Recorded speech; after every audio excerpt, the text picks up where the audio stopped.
Some people fish for fish, others fish for thoughts. Today I was thinking about something. There is a type of very curious moment that happens every now and then in life. It appears without warning in the middle of an absolutely ordinary day. Sometimes you're walking on the street waiting for a light to turn green, sitting inside a bus looking through the window, or simply standing in the kitchen while the water boils to make a coffee, and suddenly something changes. Not in the world inside of you. For a second, maybe two, a strange perception arises, a kind of internal silence that opens space for a question that usually stays hidden behind this routine. The question, it doesn't appear in very clear words. It emerges more as a sensation, something like, I am here. It seems like an obvious thing, almost silly. But if you really pay attention to this thought for a few moments, it begins to get a little strange, because suddenly you perceive something very curious. You are inside a body looking at the world through two eyes, listening to sounds that arrive through your ears, feeling the ground under your feet while you walk. And all of this seems so normal that we almost never stop to think about it. But when we do think, the experience of existing begins to seem a little mysterious. You breathe without needing to remember to breathe. Your heart beats without you needing to give an order. Your thoughts appear in the mind without asking permission. And in the middle of all this, there is a silent consciousness observing all of this happen. Ancient philosophers talked a lot about this moment. Socrates said that the unexamined life is not worth living, not because we need to transform every moment into a profound analysis, but because there is something deeply human in perceiving, even if for just a few moments, the curious fact of being here among billions of years of history of the universe, among countless human lives that have already started and ended. Somehow you are here now in this specific moment in time, breathing, thinking, observing the world, and perhaps the most curious part of all this is that most of the time we simply forget this strangeness. Routine arrives early, the alarm clock rings, the day begins to rush, we have commitments, tasks, messages to answer, places to go, and little by little, we return to the automatic mode of daily life. Nietzsche spoke about this in an interesting way. He said that the human being needs a certain dose of forgetting to continue living. If we stayed conscious of the weight and mystery of existence all the time, perhaps it would be too difficult to get through the days. So we follow, we work, we plan the future, and we almost never stop to look at this simple question that appears every now and then like a small pebble thrown into the water of the mind. What exactly does it mean to be alive? Perhaps the strange sensation of existing begins exactly in these brief moments in which routine opens a small crack. A moment in which the noise of the world decreases enough for us to perceive something very simple, and at the same time, very profound. Life is happening, not yesterday, not tomorrow now. And for a few seconds before the thought starts running to the next commitment of the day, we stay there observing like someone standing at the edge of a lake, looking at the water, trying to understand what exists below the surface. If you stop to think calmly, there is something deeply strange in the simple fact of us being here, not in the dramatic sense of the word strange, but in that type of strangeness that appears when we look at something very common and perceive that perhaps we have never really thought about it. For example, the universe is approximately 13 billion years old. During almost all of this time, there was no one here to observe any of this. Stars were born and disappeared in absolute silence. Galaxies collided slowly in the dark. Planets formed and fell apart without any consciousness being present to notice. Then At some very recent moment on the cosmic scale, something curious happened. Matter began to organize itself in a very specific way. Small biological structures began to emerge. Life appeared, and after millions and millions of years of slow transformation, something even rarer appeared: consciousness. Suddenly, the universe came to have eyes. For the first time in cosmic history, something was capable of looking at the sky and perceiving that it existed. The philosopher Blaise Pascal once wrote something very beautiful about this. He said that the human being is only a thinking reed, an extremely fragile creature within the immensity of the cosmos, but one that possesses an extraordinary ability, the capacity to perceive this very immensity.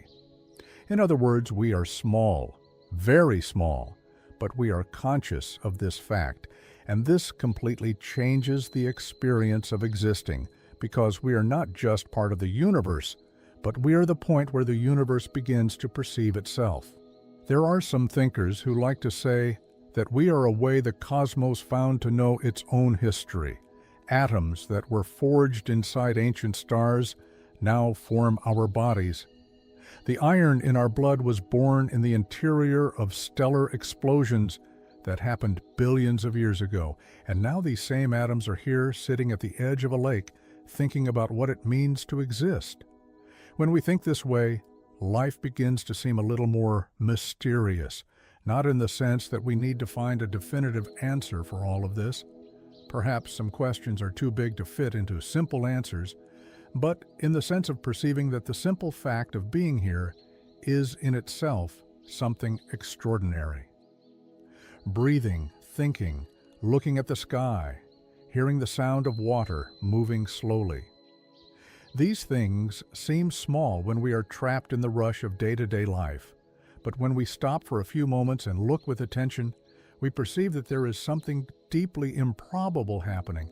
Among billions of galaxies scattered through the universe and a small blue planet that revolves around an ordinary star, there is a specific moment in which you are alive in this exact second.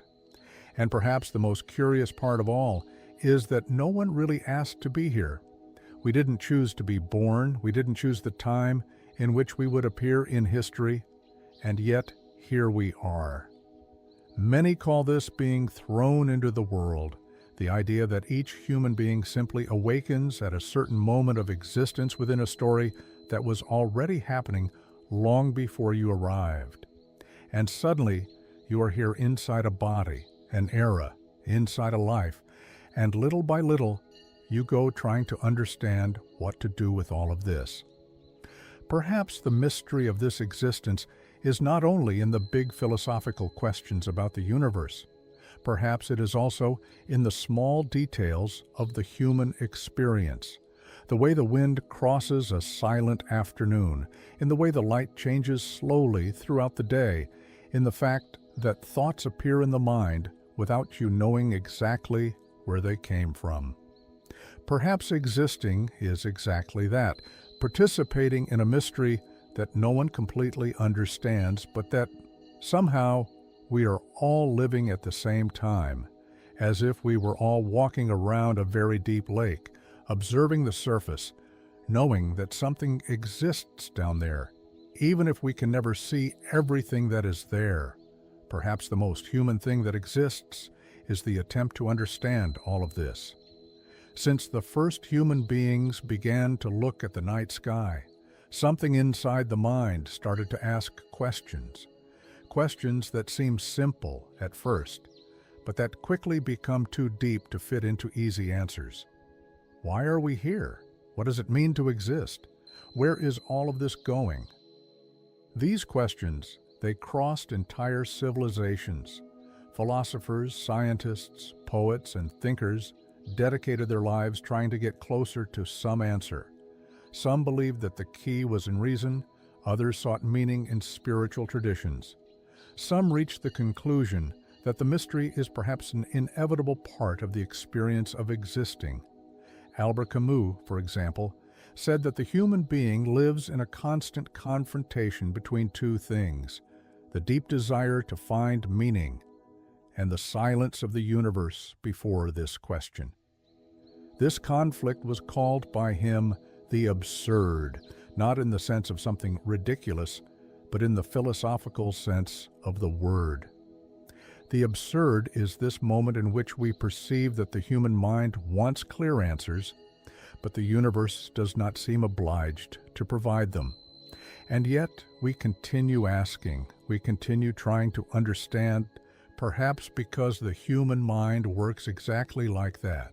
It looks for patterns, it tries to connect events, it creates stories that help us navigate reality. Thinking is a way of organizing the world, but there is a curious point in this process. The more deeply we think about existence, the more we perceive that some questions seem to escape language. It is as if we were trying to describe the ocean using only a small glass of water. Ludwig Wittgenstein, one of the great philosophers of the 20th century, said that there are things that cannot be totally explained in words, not because they are irrelevant, but precisely because they are too big to fit into the structure of language. Perhaps the experience of existing is one of those things. We can talk about life. We can write books about the meaning of consciousness. We can even build complex theories about the universe and the place of the human being within it. But at the end of the day, there still exists something that escapes, something that remains beyond explanation. And perhaps this is not a problem. Perhaps the error lies in believing that every question needs to be resolved like an equation. Perhaps some experiences have more value when they are lived than when they are explained. Even Eastern philosophy frequently talked about this. In many traditions of Zen Buddhism, for example, there is the idea that the human mind creates confusion when it tries to capture reality only through concepts. The world is not just an idea, it is an experience. You don't need to completely understand the wind to feel when it touches your face. You don't need to explain the exact functioning of consciousness to perceive that you are alive in this moment. Perhaps the role is not to completely resolve the mystery of existence. Perhaps the role of the mind is only to illuminate it for a few moments, like a flashlight pointed at the surface of a lake at night. The light reveals some movements in the water. Some shapes pass slowly below the surface, but the lake remains deep. It continues keeping things that the light doesn't reach. Perhaps it is okay that it is this way, because in the end, the fact that we don't completely understand life doesn't diminish the value of being here. In fact, perhaps it makes everything even more interesting. When we perceive that perhaps a definitive answer to the mystery of existing does not exist, something curious begins to happen within the way we look at life. In the beginning, this can seem a little uncomfortable. The human mind, it likes clear conclusions.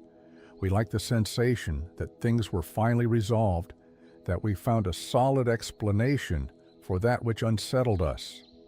But when we accept that some questions perhaps remain open, a different type of gaze begins to emerge, a more attentive gaze. Because if the great mystery of existence cannot be completely resolved, perhaps the value of life is in another part.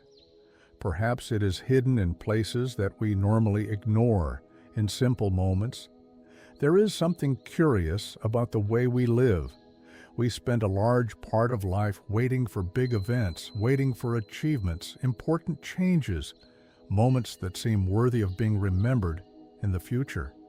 But while we wait for these extraordinary moments, most of life happens in a much more silent way.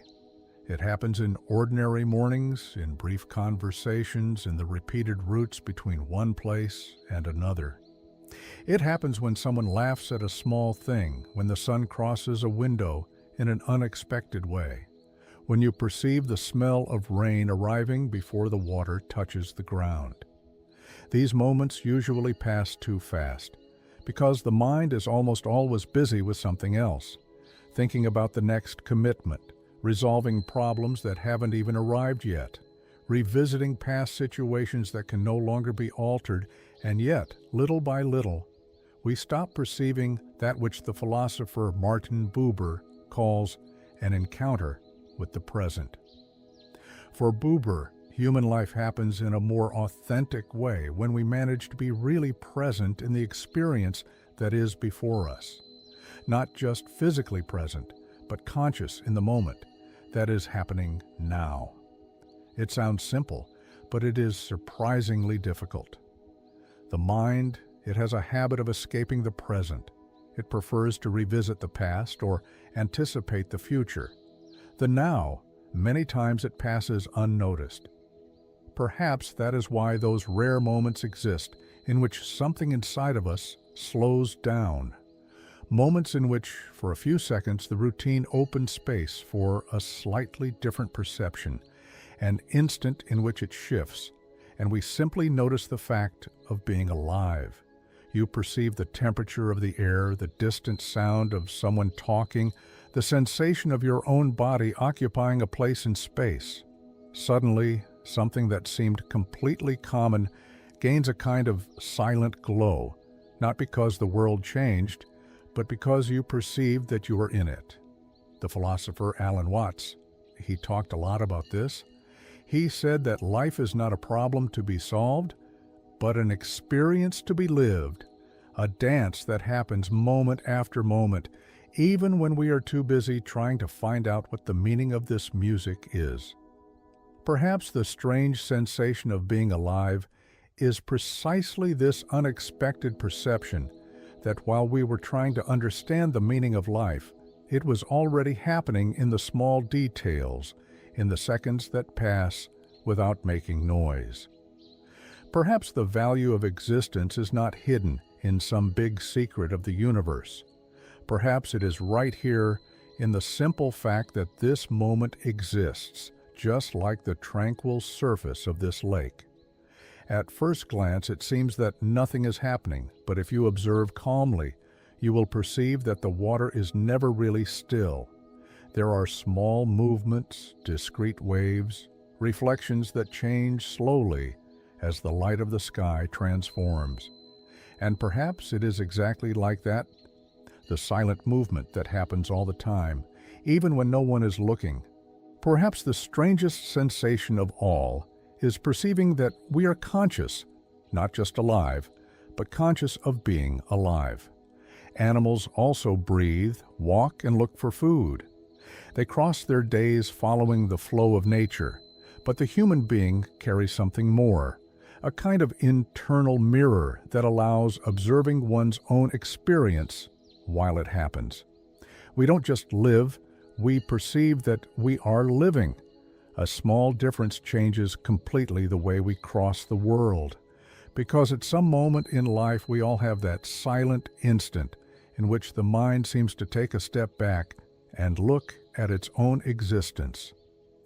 It is a brief moment in which something inside of us asks almost with surprise, "So this is it. I am here." And for a few seconds everything seems a little more mysterious. Time continues passing, people continue walking, cars follow, conversations as well, but inside of you arises a different perception, almost as if you were looking at life from a slightly more distant place. Existentialist philosophers talked a lot about this experience. Jean-Paul Sartre says that the human being is a creature condemned to consciousness, not in the sense of a punishment, but in the sense that we cannot completely escape this perception that we exist.